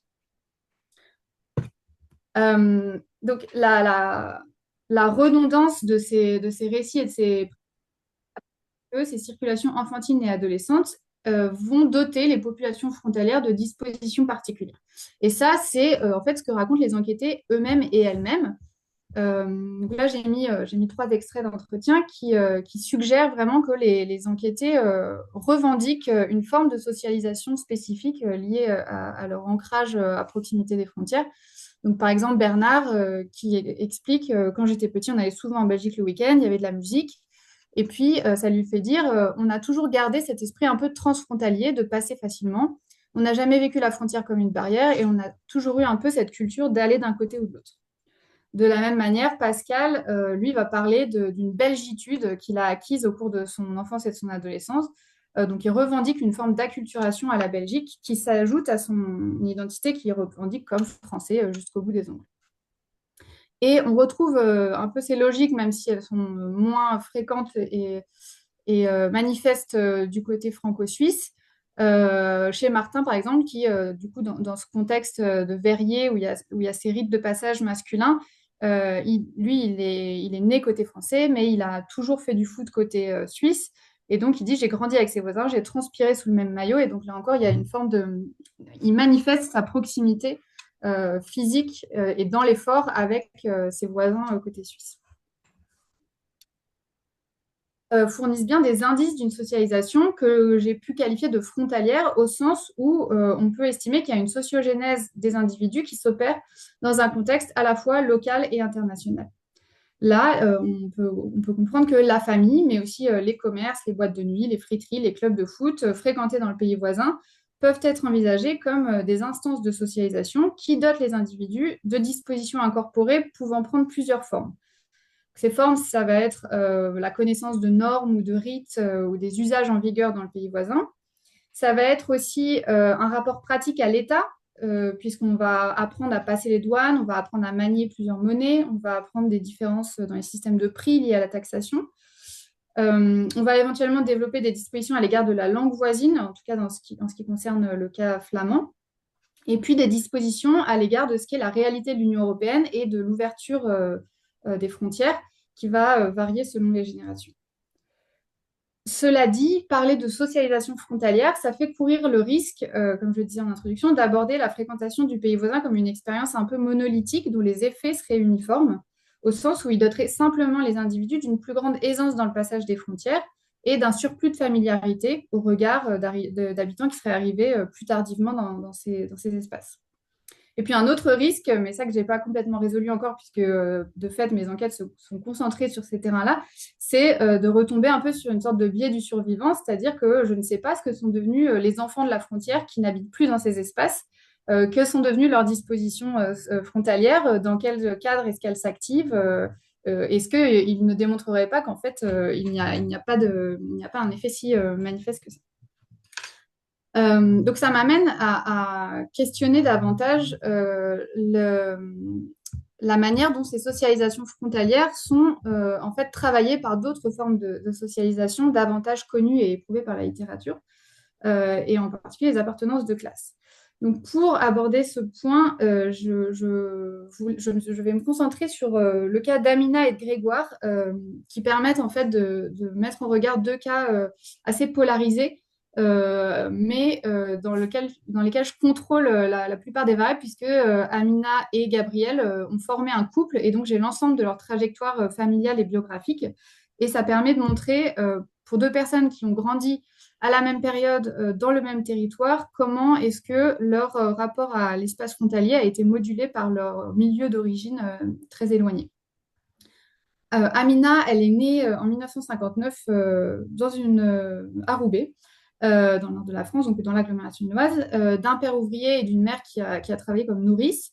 Et ses parents sont tous les deux originaires d'Algérie. Son père est parti d'Algérie au milieu des années 50, et il arrive à 20 ans en France pour occuper un poste d'ouvrier dans une usine du coin.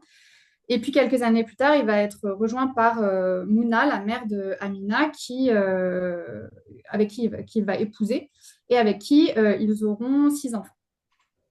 Mouna, elle va pas travailler jusqu'à son divorce en 1980. Et ensemble, la famille va habiter dans une maison de Pourré, à Roubaix, ce qui va les placer vraiment au bas de la hiérarchie résidentielle locale, dans des conditions que Mouna décrit comme particulièrement précaires. Et ce qui se passe, c'est qu'après leur installation, le mari de Mouna, lui qui est ouvrier à l'usine, va commencer à fréquenter activement les bars situés de l'autre côté de la frontière, en se rendant à pied à Moucron notamment, à la sortie de l'usine. Et aux yeux de Mouna, ces habitudes masculines vont progressivement symboliser un danger pour le maintien du foyer et vont renforcer un sentiment de précarité chez Mouna. Donc elle dit, moi je ne connaissais pas la Belgique.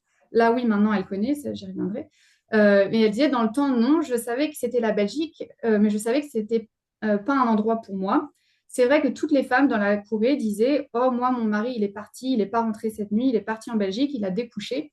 Et donc, elle dit, je voyais la Belgique comme une espèce de maison close. Franchement, je disais, oui, c'est vrai, ils avaient des maîtresses. Et elle explique qu'elles se plaignaient toutes avec leur mari, qu'ils avaient des maîtresses, qu'ils allaient là-bas, qu'ils buvaient, qu'ils passaient la nuit, parfois 2 nuits, et qu'ils ne rentraient pas. Donc, pour elle, immédiatement au moment de son arrivée en France, la Belgique symbolise vraiment un danger, et elle va développer un fort dégoût pour le pays voisin. Et c'est ce qui va expliquer pourquoi Mouna va d'abord exercer un contrôle très strict sur les sorties de ses filles, et d'Amina en particulier, qu'elle va empêcher ou interdire de se rendre en Belgique, alors que c'est une pratique qui se développe beaucoup plus prématurément pour les copines de classe d'Amina.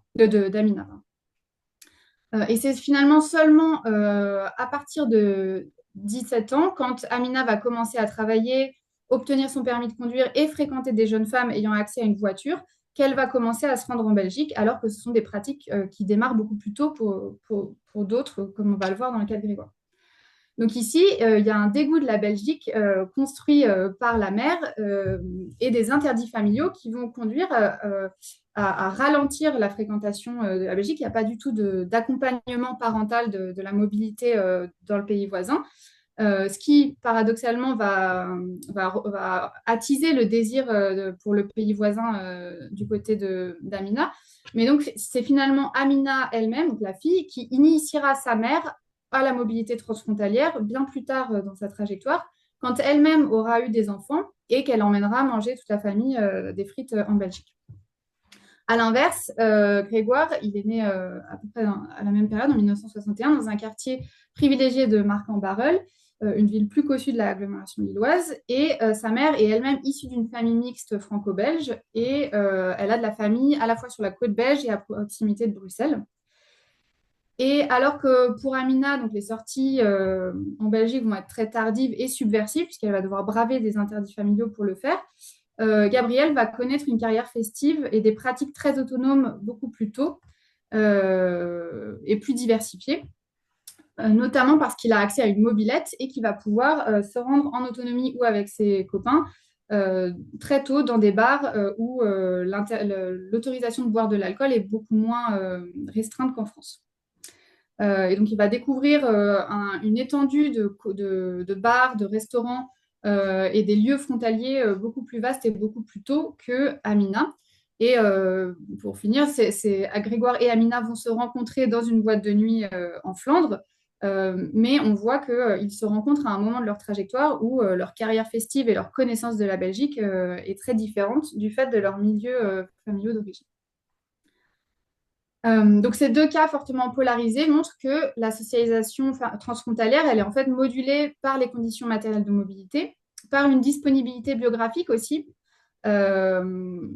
Grégoire ayant eu accès plus tôt à du temps de loisir et à une mobilette, ce qui a redoublé sa possibilité de se rendre dans le pays voisin. Et enfin, c'est que ces socialisations sont modulées également par la manière dont les parents sont prescripteurs d'un goût ou d'un dégoût pour le pays voisin et encadrent par conséquent plus ou moins les sorties transfrontalières.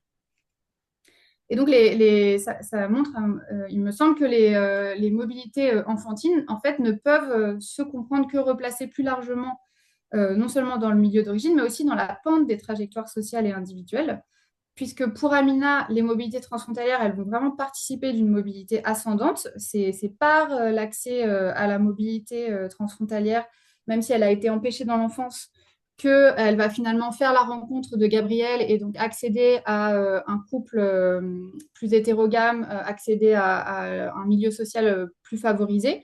Ça va lui ouvrir des opportunités. Alors que pour Grégoire, il s'agit de mobilité de reproduction qui entretiennent en fait des pratiques déjà très présentes au sein de sa famille. Et donc, ça m'amène à mon dernier point que je pensais développer un peu plus, mais je vais peut-être aller un peu plus vite parce que je vois que j'ai déjà dépassé le temps, pour montrer que, en fait, si les mobilités transfrontalières, elles ont des effets biographiques qui sont inscrits dans des appartenances de classe, en retour, elles peuvent aussi être mobilisées par les enquêtés pour tenir son rang dans l'espace local et pour justifier une position occupée au présent au moment de l'entretien.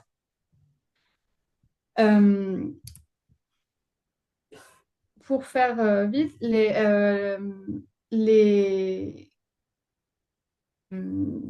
mobilités transfrontalières, qu'elles soient spontanément, les mobilités enfantines, pardon, qu'elles soient spontanément racontées par les enquêtés ou qu'elles soient sollicitées par moi, elles opèrent un retour à la frontière qui, en fait, va venir fournir un support narratif jugé pertinent pour les interviewer. C'est-à-dire que ça fait sens pour eux d'utiliser leur pratique enfantine pour expliciter leur trajectoire. Et pour reprendre des termes de Bourdieu, ce retour à la frontière, il va offrir la possibilité de dégager une logique à la fois rétrospective et prospective à la trajectoire biographique. Ça permet d'ordonner une biographie, pour le dire autrement, en faisant remonter les positions actuelles, les positions occupées au moment de l'entretien, à une familiarité acquise précocement avec le pays voisin, jusqu'à parfois biologiser cette familiarité. Par exemple, j'ai une enquêtée qui explique la rationalité de son choix d'aller vivre en Belgique par le fait que sa mère lui a toujours dit qu'elle avait du sang belge. Donc, c'est pour ça que j'insistais sur le fait qu'il faut réinscrire le récit des pratiques enfantines dans la pente des trajectoires, puisque les enquêtés vont s'en servir pour justifier leur choix et leur position sociale. Et en l'occurrence, ça se voit très fortement dans le sous-échantillon qui vient de ma thèse, qui concerne des personnes ayant déménagé de la France à la Belgique, donc ayant connu des migrations résidentielles transfrontalières à l'âge adulte. Et là, en replaçant ces enquêtés sur un graphe qui montre l'âge qu'ils ont au moment du départ en Belgique et l'année à laquelle ils sont partis, j'ai pu identifier 3 groupes différents de migrants transfrontaliers. Et, pour ces 3 groupes, les pratiques enfantines ne vont pas être mobilisées de la même manière. Très rapidement, pour les anciens frontaliers, donc ceux qui sont nés entre les années 30 et 60 et qui arrivent plutôt jeunes en Belgique, les pratiques enfantines vont servir à justifier un ancrage familial et une identité régionale commune. Pour les nouveaux frontaliers qui sont nés entre les années 1960 et 1980 et qui arrivent en Belgique après les années 2000. Donc ici, on voit très bien, si vous regardez la ligne des années 2000, on voit très bien un effet de l'ouverture des frontières et de la mise en place de l'espace Schengen, mais aussi les effets du contexte du marché résidentiel et du resserrement des prix de l'immobilier qui va encourager davantage à aller en Belgique. Pour ces nouveaux frontaliers, les mobilités enfantines vont servir à asseoir une légitimité à migrer de l'autre côté de la frontière. Donc, on va justifier le fait de quitter l'agglomération lilloise en disant, pour moi, la Belgique, c'était déjà un espace familier. J'y suis allée longuement quand j'étais petit. Et donc, ce n'est pas anodin ou je ne suis pas en train de fuir mon espace résidentiel par contrainte, mais plutôt parce que j'ai développé un rapport privilégié à ce territoire de manière précoce. Et enfin, pour les jeunes frontaliers qui sont nés dans les années 80, qui, eux, ont été davantage socialisés à l'Europe, notamment par l'école. Donc ça rejoint ce que Anne-Cécile Haute disait tout à l'heure. C'est des enfants qui ont davantage appris à l'école ce qu'était une frontière et comment les frontières s'étaient ouvertes en Europe. Et donc, pour elles et eux, il n'y a pas du tout la même forme de rapport à la réalité pratique des frontières. Mais les expériences enfantines qui se déroulent en Belgique vont servir à offrir une expérience internationale qui va être davantage valorisée comme telle, comme une expérience internationale. Et dans leur cas, le départ en Belgique va davantage pouvoir être défendu comme une migration internationale de compensation. C'est-à-dire que, pour citer le cas de Pauline notamment, qui est très anglophile, qui a toujours rêvé d'enseigner, elle est institutrice et elle a toujours rêvé d'enseigner en Angleterre, mais son niveau de diplôme et son ancrage familial l'empêche de réaliser ce souhait. En revanche, le fait d'aller s'installer en Belgique et de défendre un rapport familier avec la Belgique construit dès l'enfance va lui permettre de défendre une position internationale au sens propre et non pas seulement transfrontalière, en utilisant cette proximité de l'enfance comme une légitimation de sa migration internationale. Donc, pour conclure, je pense que il y a un enjeu et c'est aussi une manière de faire ma propre autocritique, à travailler sur la manière dont on décèle des indices d'une socialisation à et par la mobilité dans des entretiens biographiques, mais aussi à replacer ces indices dans une analyse des positions actuelles et de comment les individus eux-mêmes perçoivent leurs positions et se servent de ces expériences enfantines pour les justifier ou non aux yeux de l'enquêtrice. Merci en tout cas pour votre attention. Merci beaucoup, Garance, pour cette présentation. On va passer maintenant aux questions, contributions par rapport à cette présentation.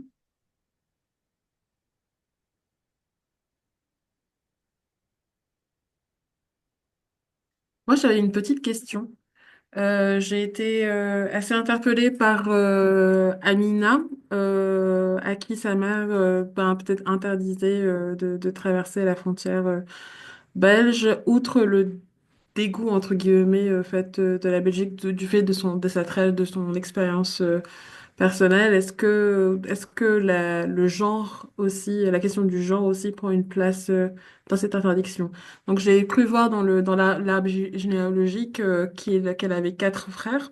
Je suis un peu curieuse de voir comment aussi est-ce que ses frères avaient la même interdiction aussi et comment en fait elles se sont appropriées un peu ces frontières.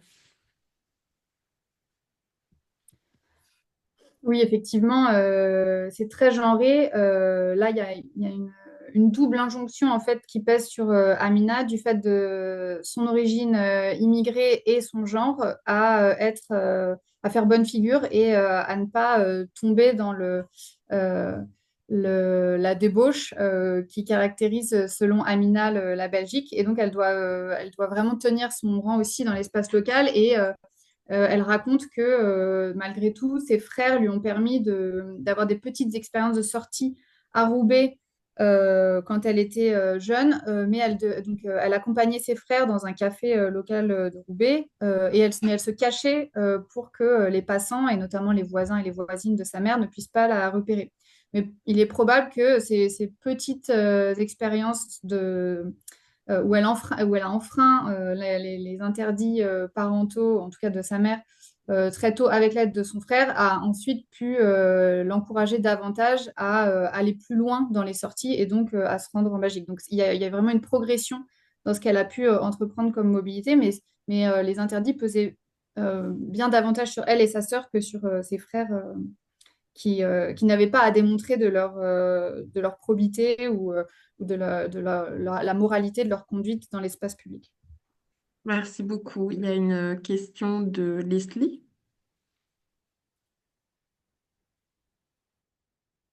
C'est Anne-Cécile qui a levé la main, mais j'en ai aussi, hein, mais... Ah, Anne-Cécile, bah, en fait, la main a disparu, donc j'en ai Je déduit. vais la lever après, je laisse Anne-Cécile Ouais, c'est commencer. Anne-Cécile, donc c'est cool. Merci beaucoup pour la présentation, c'était très intéressant. J'ai juste une question, mais plus remarque de réflexion, parce que c'est quelque chose un cas de théorie qui m'intéresse particulièrement. Vous disiez que vous étiez un peu embêté vous-même à l'idée, enfin, par l'utilisation de la notion de socialisation transfrontalière, etc. Et notamment, hein, c'est ce que j'ai noté, je vous cite parce que ça risque, enfin, parce qu'il y avait un risque d'uniformisation des pratiques qui n'étaient pas très heureuses. Mais en fait, bah moi, tel que j'ai été, on va dire, formée ou tel que je m'intéresse à la socialisation ou à la sociogénèse, disons, des pratiques et des dispositions telles que la conceptualise, par exemple, Wilfrid Ligné, précisément pour lui, parler de sociogénèse, c'est s'intéresser au processus de construction sociale en tant qu'il est socialement différencié. Donc, je voulais juste savoir si vous pouviez un peu repréciser ce que c'est la frustration que vous aviez. Parce qu'autant j'ai très bien compris sur le côté récit, a posteriori, reconstruction, invisibilisation de certains rapports sociaux, etc., dans les récits adultes. Mais finalement, est-ce que peut-être que le risque d'utiliser l'expression socialisation transfrontalière, c'est pas à la limite plus l'idée de surestimer la dimension purement spatiale euh, de, euh, de la représentation de la pratique plutôt que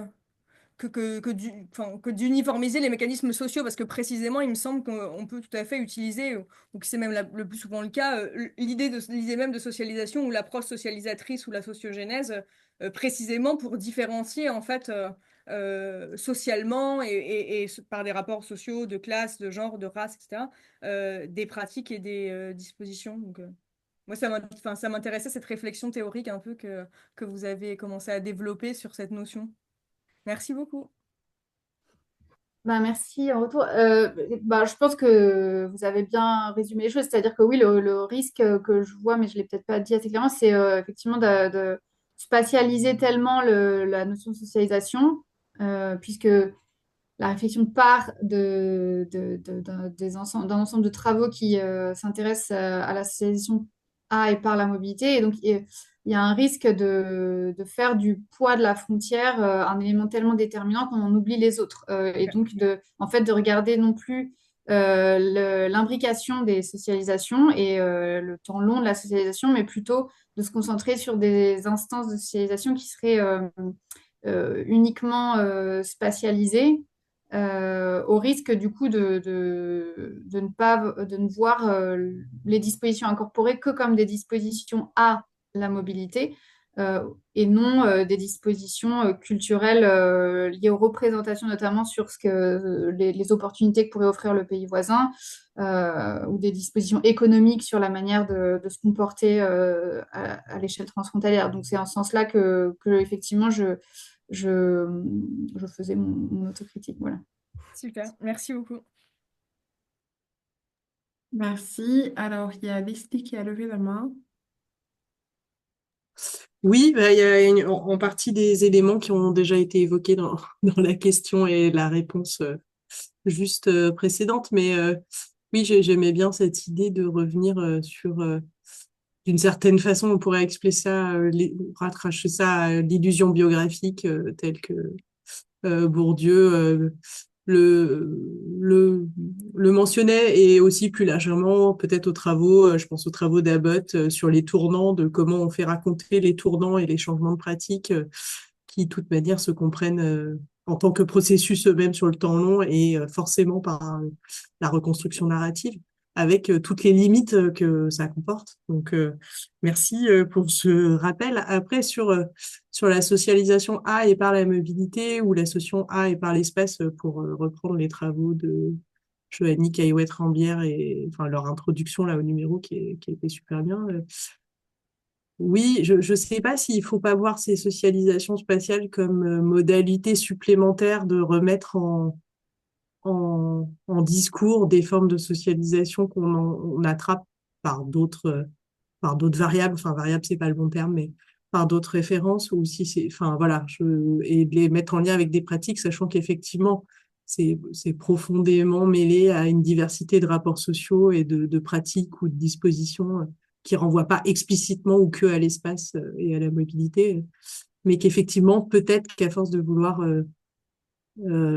comprendre ça du point de vue de la mobilité à l'espace, on les oublie un peu. Enfin, je suis pas très claire, mais bref, mais merci pour ces réflexions en attendant.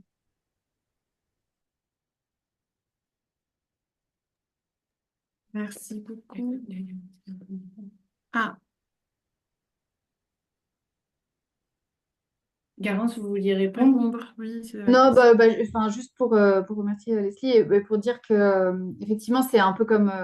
Enfin, il faudrait pas tomber dans le même travers que celui qui correspond à la notion de capital, c'est-à-dire adjectiver le capital et finir par inventer sans arrêt, et me le dis à moi-même, hein, mais inventer sans arrêt des nouveaux capitaux, mais comme ça a été rappelé par Anne Silot aussi, voir plutôt des dimensions spatiales ou d'autres dimensions d'ailleurs du capital et donc aussi de la socialisation. Et c'est simplement que quand on y réfléchit vraiment, l'effet pur de l'espace, il est quand même difficile à Mhm. caractériser et ça marche un peu chez les Pinson Charlot quand on comprend bien en quoi voilà, grandir dans un grand logement ça façonne des conduites corporelles, il y a vraiment un apprentissage et l'incorporation de dispositions à se mouvoir dans les grands espaces, à aimer voilà, les grands logements, etc. Mais, euh, mais en tout cas, dans le cas des espaces frontaliers, c'est difficile à attraper parce que il faut isoler. Enfin, je trouve que ça marchait mieux, par exemple, dans le cas des rapports à l'État. On peut identifier vraiment des réalités empiriques de l'État aux frontières, donc les douanes, la monnaie, l'argent, voilà, repérer ces indices-là. Mais du coup, c'est pas un effet de l'espace en tant que tel. Donc, voilà, c'est aussi ça qui m'interroge actuellement. Oui, tout à fait. Et j'avais une petite question sur quel est le nombre de récits qui a été collecté. Est-ce qu'il y a des variations, en tout cas, qui existent sur je pense notamment aux modes de transport. Quels étaient les modes de transport qui étaient utilisés du coup par ces personnes qui avaient du coup leur vie de part et d'autre dans la métropole lilloise, mais aussi du coup à Moucron, je pense, c'est ça. Et voilà, donc c'était comment ça, comment ça résonne aussi avec les trajectoires de vie. Donc voilà, ça fait un peu trois questions en une question, mais déjà combien de récits ont été collectés et comment ces personnes ont été choisies et comment les modes de transport utilisés dans ces déplacements résonnent du coup dans les trajectoires de vie. Alors sur les récits, je l'avais, c'est, pardon, il faut juste que je retrouve. J'ai 32 entretiens sur le terrain franco-suisse et 67 sur le terrain franco-belge, donc il y a une centaine de cas sur les deux terrains. Euh, Sachant que dans cet échantillon, j'ai un sous-échantillon qui est celui de ma thèse qui concerne principalement des gens qui habitaient en France et ont déménagé en Belgique, puisque c'était ça la problématique, c'était de comprendre comment des Français émigrent dans le pays voisin. Et, euh, et après, le reste, c'est des populations qui sont vraiment très frontalières, c'est-à-dire qui habitent dans la grande proximité de la frontière. Mais l'enquête statistique a permis de toucher et d'attraper des individus qui habitent beaucoup moins dans la proximité immédiate. Et donc là, on voit quand même cette familiarité et ces pratiques enfantines aussi s'atténuer, plus on s'éloigne de la bande frontalière à proprement parler. Et alors sur les... Enfin, ça, c'est un regret, je me suis rendu compte là en préparant, c'est que j'ai pas systématiquement posé la question du mode de transport utilisé dans l'enfance à mes enquêtés. J'étais concentrée sur le type de pratique, enfin, ce que les gens allaient faire en Belgique, mais je me suis pas assez questionnée sur comment ils y allaient. Donc j'ai des éléments sur le fait que, par exemple, là, Grégoire, il a une mobilette et ça paraît assez... ça le situe quand même socialement, puisque Amina, en l'occurrence, n'a pas du tout le même accès. Mais j'ai pas de réponse systématique du coup sur ce point. Et après, il y avait un dernier élément de votre question que je crois avoir oublié. Non, je sais plus. Je pense que j'ai oublié. Mais merci. Je Du voulais coup, dire un truc. Ouais. je sais pas s'il y a d'autres questions, d'autres contributions à cet exposé.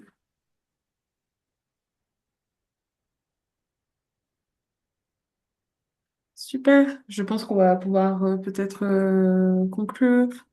Déjà, merci beaucoup, Garance et Anne-Cécile, pour ces exposés qui sont hyper intéressantes et pour toutes ces contributions et pour toutes les questions aussi qui ont été posées.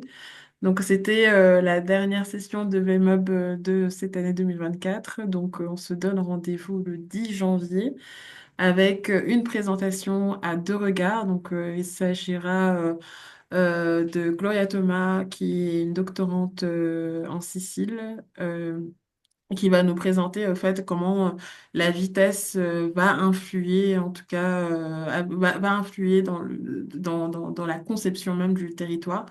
Elle sera accompagnée par Alain Lestis, du coup. Donc voilà, je sais pas si vous... Et je vous souhaite aussi de belles fêtes de fin d'année parce que le moment s'y prête. Je sais pas si mes collègues veulent ajouter d'autres mots. Voilà. Donc voilà, donc en tout cas, merci beaucoup encore Anne-Cécile et Garance d'avoir présenté vos travaux. C'était vraiment Merci, hyper merci à enrichissant. vous. Merci.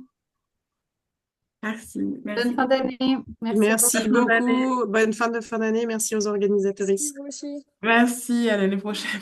À l'année Merci. À prochaine. l'année prochaine. Au revoir. Au revoir.